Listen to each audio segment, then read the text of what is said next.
एक होता है ऊंचाई ट्रांसफार्मर और दूसरा होता है अपचाई। एक होता है ऊंचाई ट्रांसफार्मर, एक होता है अपचाई ट्रांसफार्मर। बोलेंगे सर उपचाई, जैसे इधर होता है प्राथमिक फेरा, उधर होता है द्वितीयक फेरा। अभी ट्रांसफार्मर बना। हेलो फ्रेंड्स, आज हम लोग देखने वाले हैं बोर्ड एग्जाम 2025 के फिजिक्स में जो है वाइवा टेस्ट हो रहा है मेरे दोस्त। प्रैक्टिकल एग्जाम में वाइवा टेस्ट यानी मौखिक टेस्ट जो हो रहा है उसमें पूछे जाने वाले ट्रांसफार्मर से जो है मोस्ट 10 प्रश्न को लेकर आए हैं। अगर आप ट्रांसफार्मर पर प्रोजेक्ट पेपर तैयार करते हैं तो एग्जामिनर के पास इससे बाहर एक भी प्रश्न पूछने के लिए नहीं होगा मेरे दोस्त। तो आज आप इस वीडियो के साथ जुड़े रहें एंड दोस्तों के पास भी वीडियो को शेयर करें मेरे दोस्त। आज देखते हैं। तो पहला होता है कि ट्रांसफार्मर क्या होता है मेरे दोस्त। ट्रांसफार्मर क्या होता है? ट्रांसफार्मर तो आप लोग देखे होंगे, बहुत सारे शहरों में, गांव में भी होता है। तो ट्रांसफार्मर का पहला संरचना देखते हैं, बनावट देखते हैं मेरे दोस्त। तो ट्रांसफार्मर जो होता है वो कुछ इस प्रकार से, इसका आंतरिक संरचना, हम बाहरी संरचना तो नहीं बना सकते हैं कि इस प्रकार से होता है। आंतरिक संरचना किस प्रकार से होता है? तो इसमें जो होता है कुछ फेरे लपेटे होते हैं तार के दोनों साइड। इससे जो होता है बाहर से दी जाती है करंट, इससे निर्गत होती है करंट। ठीक है मेरे दोस्त। तो जिसमें जो है ट्रांसफार्मर क्या होता है, तो ट्रांसफार्मर ध्यान रखना यही कि ट्रांसफार्मर जो होता है वोल्टेज को कम या बेसी करता है। वोल्टेज को चेंज करने वाले मशीन को ट्रांसफार्मर कहते हैं। ट्रांसफार्मर क्या होता है? तो ट्रांसफार्मर का मेन और बेसिक तरीका क्या होता है? वोल्टेज को कम करना या वोल्टेज को बेसी करना मेरे दोस्त। ठीक है, समझ में आया? जैसे आप लोगों को घर में कितना वोल्ट का जो है यूज होता है, तो कहेंगे 220। तो 220 तो ऊपर से वोल्टेज नहीं आता है, यानी जहाँ करंट का उत्पादन होता है तो 220 तो नहीं आता। तो वहाँ से आता है बहुत उच्च वोल्टेज, यानी 11,000, 1,33,000। तो उसको कम कौन करता है? तो करता है ट्रांसफार्मर। तो ट्रांसफार्मर क्या समझ में आया? वोल्टेज को कम करता है। इस जिधर कम फेरा होगा उधर कम वोल्टेज होगा। जैसे इधर फेरों की संख्या ज़्यादा है तो इसमें ज़्यादा धारा आएगी और निकलेगी कम धारा, तो ये धारा को कम कर दिया। अगर इधर कम धारा फेरा है और इधर ज़्यादा फेरा है तो कम धारा आएगा, लेकिन इसको बढ़ा देगा ट्रांसफार्मर धारा को। तो धारा को कम और बेसी करता है ट्रांसफार्मर। पहला क्वेश्चन समझ में आया? ट्रांसफार्मर क्या है? यहाँ लिखना नहीं है, वाइवा टेस्ट है। पूछेगा ट्रांसफार्मर क्या है तो कहेंगे कि ट्रांसफार्मर वह मशीन है जो वोल्टेज को कम या बेसी करता है। खत्म। दूसरा क्वेश्चन आता है कि यह किस सिद्धांत पर, पहला क्वेश्चन ट्रांसफार्मर क्या है, दूसरा कह रहा है किस सिद्धांत पर कार्य करता है ट्रांसफार्मर।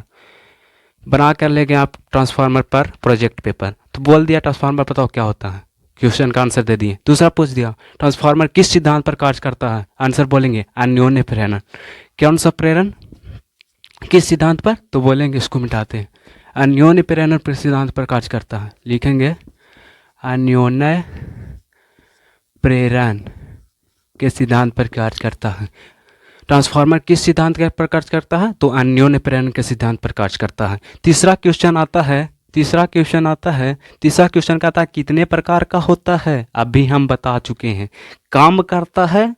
एक ट्रांसफार्मर होता है जो काम करता है वोल्टेज को, एक ट्रांसफार्मर होता है जो बढ़ाता है वोल्टेज को, यानी ट्रांसफार्मर 2 प्रकार के। तीसरा क्वेश्चन है कितने प्रकार के, तो आंसर बोलेंगे 2 प्रकार के। कौन कौन? तो एक होता है ऊंचाई ट्रांसफार्मर, एक होता है अपचाई ट्रांसफार्मर। एक होता है ऊंचाई ट्रांसफार्मर और दूसरा होता है अपचाई। एक होता है ऊंचाई ट्रांसफार्मर, एक होता है अपचाई ट्रांसफार्मर। बोलेंगे सर उपचाई, जैसे इधर होता है प्राथमिक फेरा, उधर होता है द्वितीयक फेरा। अभी ट्रांसफार्मर बनाया था ना, इस प्रकार से इधर फेरा होता है, इस प्रकार से इधर फेरा होता है। तो इधर को फेरा को मानेंगे NP प्राथमिक कुंडली में फेरा, इसको बोलेंगे NS सेकेंडरी कुंडली में फेरों की संख्या। तो ऊंचाई में जो होता है NS बड़ा होता है NP से, यानी द्वितीय कुंडली में फेरों की संख्या प्राथमिक कुंडली में फेरों की संख्या से ज़्यादा होता है, तो उसको बोलते हैं ऊंचाई। अगर प्राथमिक फेरों में फेरों की संख्या और द्वितीय कुंडली में फेरों की संख्या कम हो जाए तो उसको बोलते हैं अपचाई। समझ में आया? तो 2 प्रकार के, ऊंचाई, अपचाई। चौथा क्वेश्चन कहता है कि क्रोड किस धातु का बना होता है। अब जो होता है ट्रांसफार्मर में जो होता है एक क्रोड बना होता है, कैसा क्रोड होता है? पटलित। याद रखना, कैसा क्रोड? पटलित क्रोड होता है। तो कह दिया कि क्रोड किस चीज का बना होता है, बता दो। तो बोलेंगे नर्म लोहे का। किसका? तो नर्म लोहे का। नर्म लोहे का बना होता है क्रोड। ट्रांसफार्मर में क्रोड नर्म लोहे का, याद रखना, बहुत बार पूछा जाता है वाइवा में। अगला क्वेश्चन कह रहा, यह किस धारा पर कार्य करता है? सिंपल बात, बताओ। धारा दो, एक होता है अल्टरनेटिंग करंट, एक होता है डायरेक्ट करंट। एक होता है प्रत्यावर्ती धारा, एक होता है दिष्ट धारा। प्रत्यावर्ती धारा का मतलब होता है साइन फंक्शन में चेंज होता है, ऊपर नीचे इससे ऐसे चलता है धारा अल्टरनेटिंग करंट में। लेकिन दिष्ट धारा का मतलब होता है डायरेक्ट करंट। जैसे बैटरी में दिष्ट धारा बहता है। दिष्ट धारा है तो उस पर कैसे कार्य करता है, उसको कैसे कम बेसी, मतलब यह जो है अल्टरनेटिंग करंट पर काम करता है, यानी एसी करंट। किस सिद्धांत? एसी करंट पर कार्य करता है, जिसको बोलते हैं प्रत्यावर्ती धारा पर कार्य करता है कौन? ट्रांसफार्मर। दिष्ट धारा को क्यों ही कम करे भाई, ये है अल्टरनेटिंग, कभी कम आएगा कभी ज़्यादा आएगा, तो उसको मेंटेन करने के लिए ही ट्रांसफार्मर का यूज किया गया है। ठीक है, तो यह किस धारा पर कार्य करता है? तो एसी अल्टरनेटिंग करंट, जिसको बोलते हैं प्रत्यावर्ती धारा। छठा क्वेश्चन कह रहा है, इसमें क्रोड को पाटलित क्यों बनाया जाता है? अभी हम बताए कि इसमें क्रोड रहता है पाटलित। अब पाटलित क्रोड क्यों रहता है? तो भावर धारा को कम करने के लिए। यह भी क्वेश्चन पूछा जाता है कि ट्रांसफार्मर में कौन सा धारा उत्पन्न होता है? तो ट्रांसफार्मर में भावर धारा उत्पन्न होता है। कौन सा धारा? भावर धारा। अब पाटलित क्यों बनाया जाता है? भावर धारा को कम करने के लिए। अगला क्वेश्चन ये भी आएगा कि भावर धारा जो है काम क्यों किया जाता है, तो समझ में आया पाटलित क्यों बनाया जाता है? तो भावर धारा को कम करने के लिए। भावर धारा को कम करने के लिए, भावर धारा को कम करने के लिए क्रोड को पाटलित बनाया जाता है। अगला क्वेश्चन आ रहा है कि भावर धारा को हानि क्यों होती? हानि होती है, क्या हानि होता है?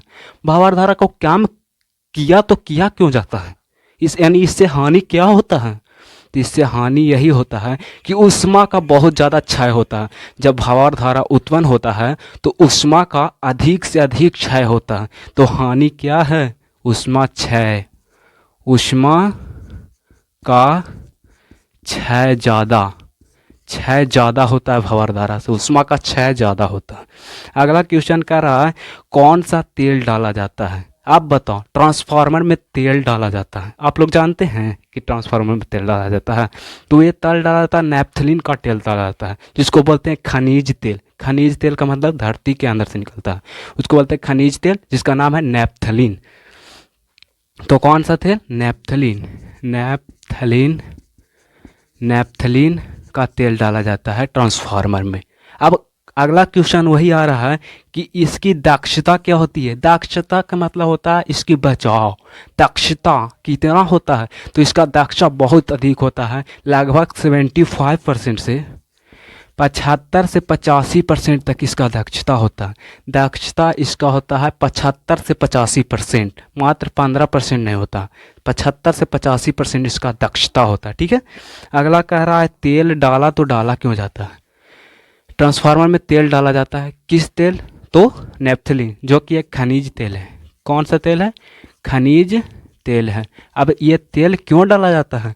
खनिज तेल इसलिए डाला जाता है क्योंकि ट्रांसफार्मर को ठंडा करने के लिए, जो है प्रशीतक के रूप में मतलब ठंडा करने के लिए क्यों डाला जाता है? प्रशीतक के रूप में। प्रशीतक, ठंडा, कोष्ठ में लिख सकते हैं, ठंडा करने के लिए। ये रहा हमारा जो है ट्रांसफार्मर से रिलेटेड 10 प्रश्न, जो कि हर एग्जामिनर वाइवा टेस्ट में पूछता है। तो बाकी बेस्ट ऑफ लक। चैनल पर नए हैं, चैनल को सब्सक्राइब करें, वीडियो को अपने दोस्तों के पास शेयर करें। मिलते हैं किसी नेक्स्ट वीडियो में।